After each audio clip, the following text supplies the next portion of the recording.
Have you ever noticed how they always bring it up when you're finally starting to breathe again?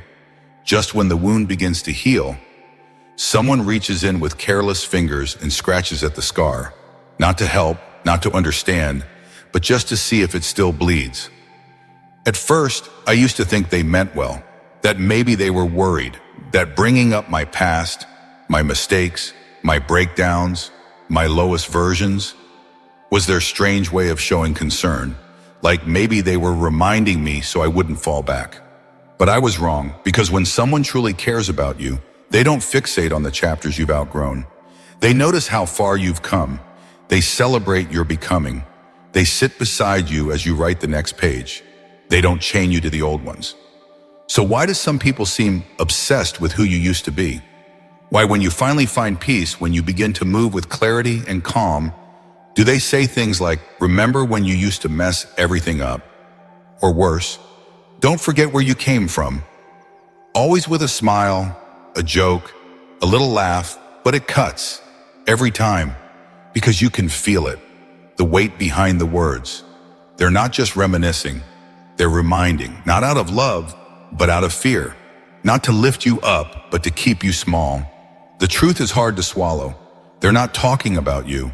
They're talking about themselves. Your evolution threatens their comfort. Your peace exposes their unrest. Your healing reflects the wounds they refuse to acknowledge. So they drag you back, not because you're still there, but because they are. And if you're tired of it, if you felt the sting of someone trying to wrap you in chains you already broke, then listen closely. Because when they keep bringing up your past, it's not a coincidence. It's a mirror. It's a message. And if you don't understand what's really happening, you'll keep shrinking every time they speak. But you won't shrink anymore. Not after this. What you're about to hear is not just insight, it's protection. And once you see the pattern, once you understand why they need the old version of you, you'll finally be able to let them go or let their words pass through you like wind. So lean in, breathe deep. This isn't about blame, it's about clarity. And if you've been walking this road, if you've felt the tension between who you were and who you're becoming, then you're not alone. That's what this channel, True Stoic Way, for, to walk with you, to hand you the shield when words become weapons, to remind you of what they never will, that your past may explain you, but it never defines you. So if this speaks to something deep inside you, subscribe. Not for me, for you, because the next step forward shouldn't be taken alone. There's something else you begin to notice once the noise fades and the fog lifts. The people who keep bringing up your past are often the ones who haven't dealt with their own. It's not always obvious at first. Sometimes it shows up as sarcasm, a little jab in a crowded room, a passive-aggressive comment dropped casually in front of mutual friends. But if you look closely, it's always the same. They're stuck, and your growth makes it harder for them to pretend they're not. Because here's the truth. When someone hasn't forgiven themselves, they struggle to accept your freedom. When they haven't healed, your healing doesn't inspire them.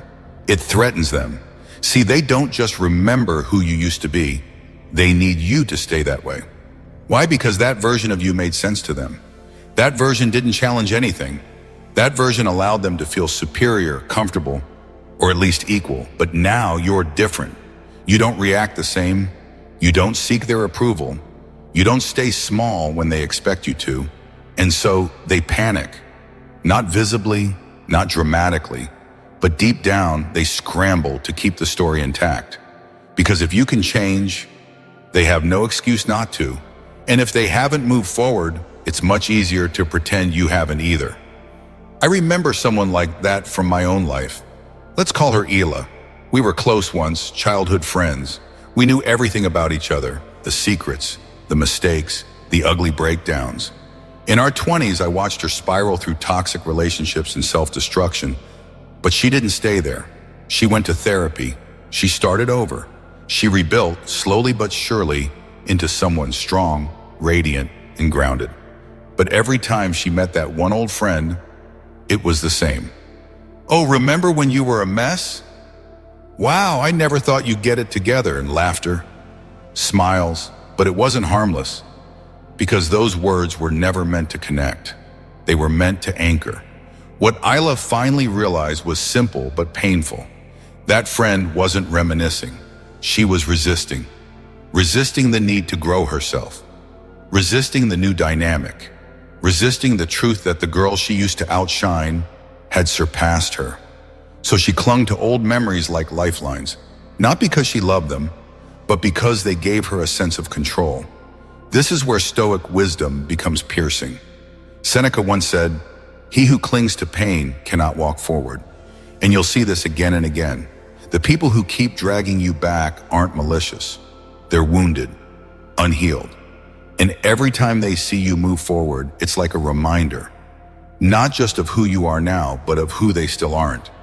But here's the shift you must make. You are not responsible for their stagnation. You don't need to carry guilt just because someone else hasn't let go of theirs. You're allowed to change without apology. You're allowed to grow without explanation because you're not stuck anymore. They are. And if they want to stay there circling the same old chapters, let them. But you've got a story to keep writing. But not everyone brings up your past because they're hurt. Some do it for power. It's subtle at first, disguised as concern, wrapped in nostalgia, delivered with a half smile that hides the intent. But underneath, it's not a memory. It's a weapon. They say things like, "Don't forget where you came from," or "After everything you've done, you think you are better now?" They're not reminding you to stay grounded. They're reminding you to stay small. This is a tactic, and it's far more common than people admit. It's called guilt tripping. It's how some people maintain emotional control when love no longer works. Because when they can't lead with warmth, they lead with shame. And if you're not careful, you'll mistake it for accountability. You'll start to believe that because you made mistakes, you owe them something. Forever, that your past is some kind of emotional debt and they hold the receipt. But it's not, and they don't. This is emotional leverage, plain and simple. The more you feel guilty, the more they get to dictate how you move, what you say, what dreams you chase, what risks you take. Every step forward becomes a negotiation. Every bit of joy has to be earned. And worst of all, you stop trusting yourself because you're always bracing for their judgment. I watched this happen to someone close to me. Let's call him Jason. Years ago, Jason made mistakes, the kind that leave a mark. Bad choices, broken trust, wrong turns. But he didn't run from it. He faced it. He went to therapy. He changed, slowly, intentionally. He started building a life with meaning, a new career, stronger habits, deeper relationships. But one family member couldn't let it go.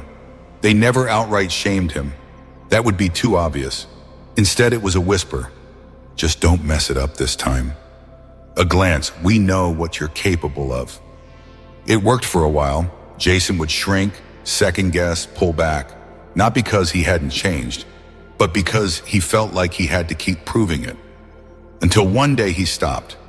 He saw it for what it was, not concern, not truth, but control.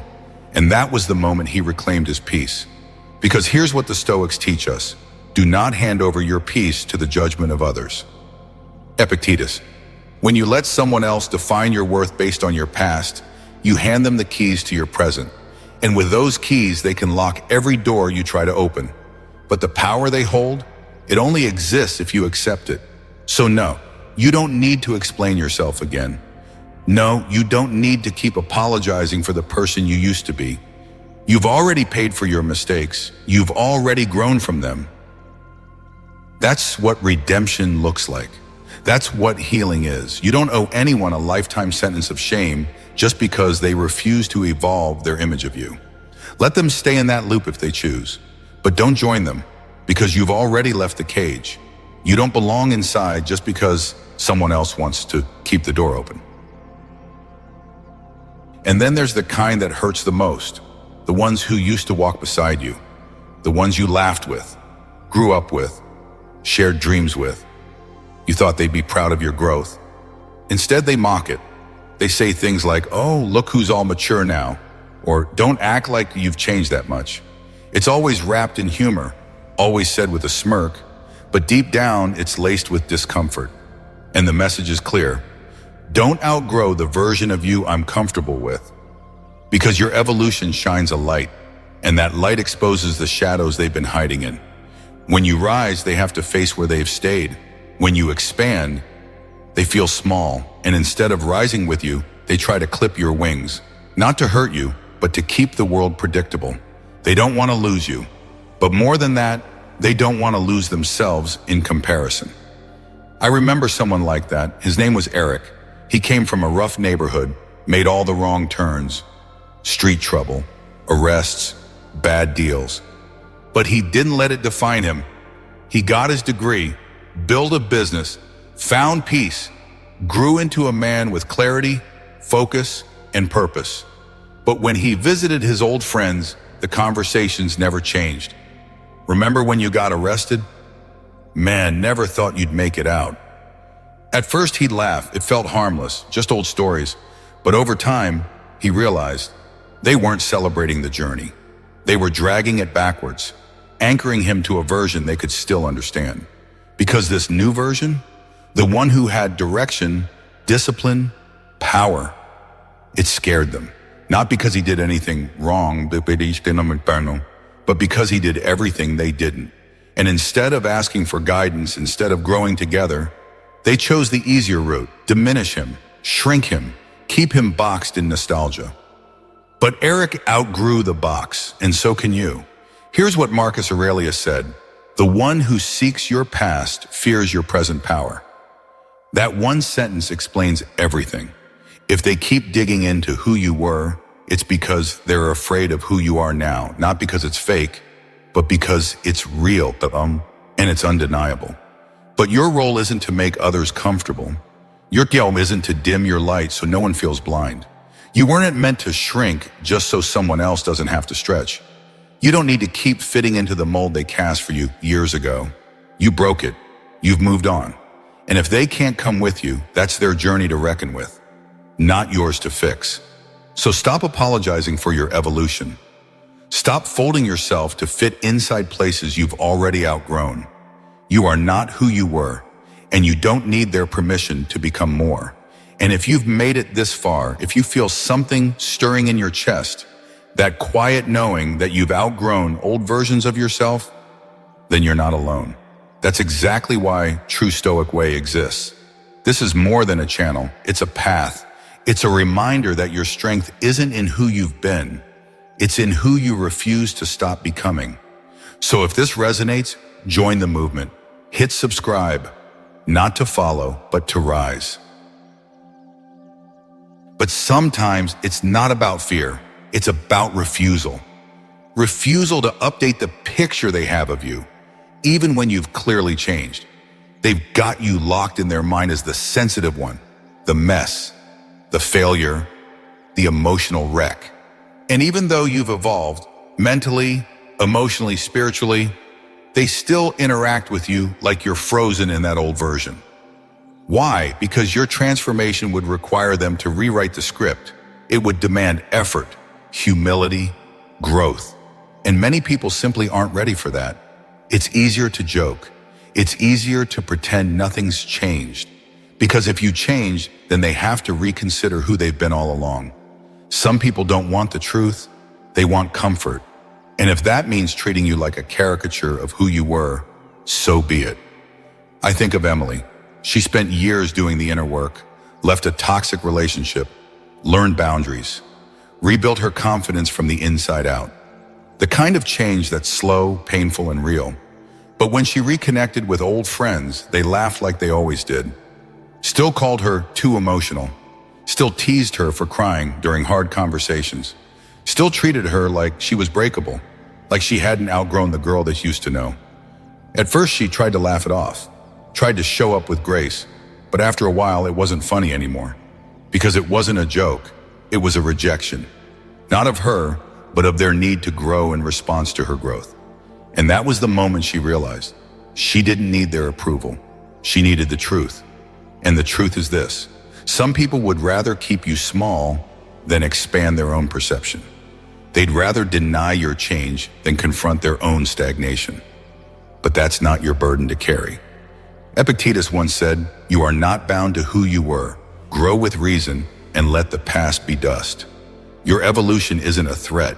It's a declaration. It's proof that you are not trapped in anyone's memory, not even your own. So let them laugh. Let them cling to the outdated version they are more comfortable with. Because while they're still joking about the Panthers, you're building a future they won't recognize.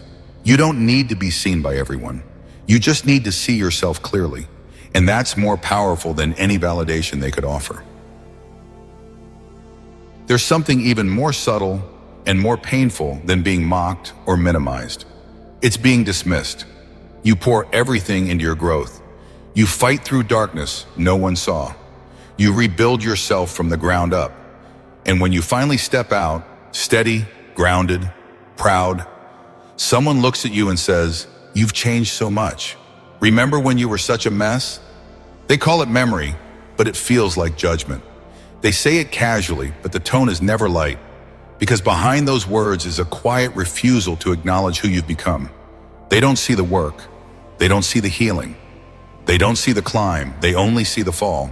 Because some people will always define you by the lowest point in your story, not because that's who you are, but because that's where they stopped paying attention. They didn't walk the miles you walked. They didn't bleed in the places you bled. They didn't rise through the battles you fought in silence. And yet, they think they know you because of one chapter, one version, one old photo of who you used to be. That's not respect, that's convenience. I think of Sarah. She went through hell in her early life. Trauma, chaos, loss. She made some choices she wasn't proud of, took some wrong turns, but she didn't stay there. She did the work. She found healing, became wise, centered, quietly powerful. But every time she visited certain relatives, it was the same script. We remember when you used to be a mess. Don't forget where you came from. Always followed by a forced laugh, as if bringing up her past somehow grounded her, as if they were doing her a favor. But Sarah saw through it. They weren't connecting. They were controlling. Because to truly respect someone, you have to meet them where they are, not where they used to be. You have to acknowledge the miles they've walked, even if you didn't witness them. Marcus Aurelius once said, "Judge not the man by his past, but by the direction of his stride." That's the measure of respect. It's not about who you were, it's about where you're headed. And anyone who values you, who honors your path, will see that. They'll support your evolution, not question it. They'll uplift your present, not weaponize your past. They'll walk beside you, not behind you, holding an old version of you like a leash. So when someone refuses to see your progress, remember, that blindness belongs to them, not to you. And someone who doesn't respect your journey doesn't deserve a front row seat to it. There's a different kind of cruelty, the kind that doesn't yell, doesn't insult, doesn't explode. It whispers, it waits, it smiles as it tightens the rope around your ankles. And it always begins with the same thing, a quiet reminder of who you used to be.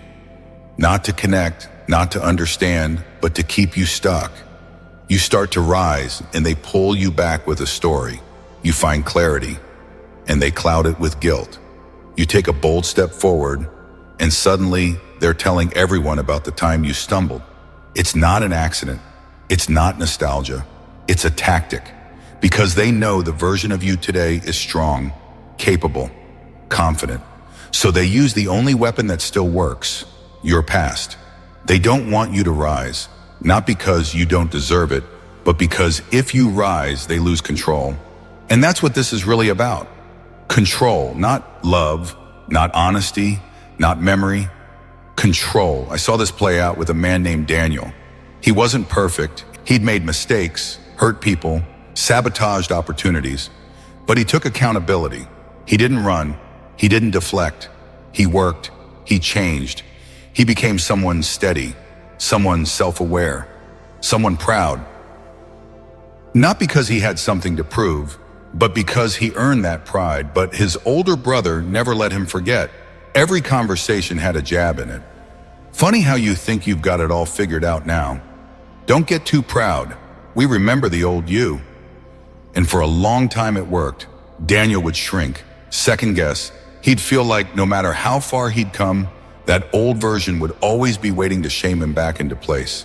Until one day, he stopped, because he finally realized that guilt wasn't his anymore. He'd carried it long enough, and anyone still holding it against him wasn't trying to help him heal. They were just trying to keep him tame. Epictetus wrote, "Guilt unearned is a chain forged by manipulation." And that's the key. Not all guilt is real. Some of it is placed on you, carefully, repeatedly, by people who benefit from your silence. But you don't owe them your voice. You don't owe them your hesitation. You sure as hell don't owe them your stagnation. Your past may explain you, but it does not define you. And the only prison it becomes is the one you agree to stay in. So let the chains fall. Let the guilt burn off in the fire of your growth. Let the old stories die in the shadow of your becoming. You've outgrown that cage. You always have. And if this is the moment you finally feel that truth, if something in you is waking up even now, then you found your people. True Stoic Way isn't here to sell you hope. It's here to remind you of what's already yours. Dignity, direction, peace that can't be manipulated. So if that's what you're building, subscribe. Not just to a channel, but to the version of you no one gets to hold hostage anymore. And sometimes it's not even about dragging you back. Sometimes they're just testing to see if there's anything left to pull. They say something sharp, just subtle enough to pass as a joke. They bring up something old, but only halfway, just to see your eyes. They act like it's harmless, like they're just messing around. But make no mistake, it's a test. They're looking for flinches, for cracks, for any sign that the old you, the reactive one, the insecure one, the easily shaken one, might still be hiding inside the new shell. Because if they can get you to react, they'll convince themselves you haven't really changed, that your peace is fake, that your confidence is thin, that you're still breakable, just better at hiding it. It's not because they care. It's because your silence scares them. I think of Alex. Years ago, he was impulsive, loud, hot-headed. He'd fly off the handle over anything. Anger was his armor. Chaos was his comfort zone. But life humbled him. He got help, read books, sat with his pain. He learned to breathe, to pause, to respond instead of explode. And eventually, he became calm, not just on the outside, but deep in the marrow of who he was. But there was this one old friend who couldn't handle it. Every time they saw each other, it was the same thing.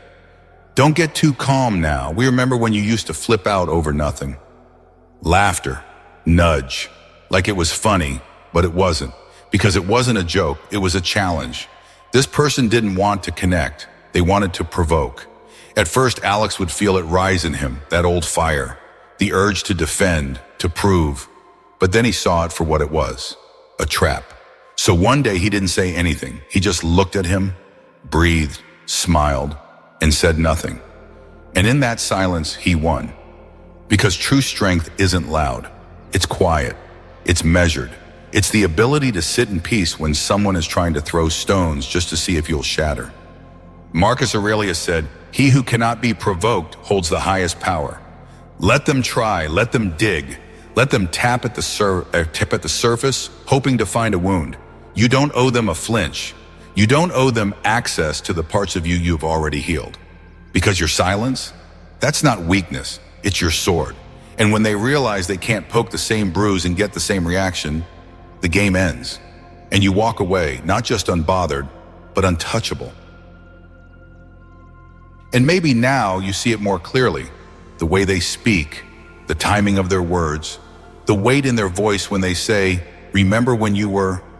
It's not a memory, it's not connection, it's a test, but not of your past, of your present. They're not really asking, "Do you remember who you were?" They're asking, "Are you still that person? Can I still control you? Can I still make you shrink? Can I still pull the same strings and get the same reaction?" But those words aren't truth. They're not prophecy. They're pressure. Pressure designed to pull you back to a place you've already outgrown. Every comment is a hook. Every laugh, a leash, every just kidding, a chain tossed casually at your feet to see if you'll pick it up. But you won't. Not anymore. Because if they keep bringing up your past, it's because they feel the distance now. They know that version of you no longer lives here. They sense the change, even if they won't admit it. They bring it up because they're afraid to face the fact that they're speaking to someone who's already walked away. So let them talk.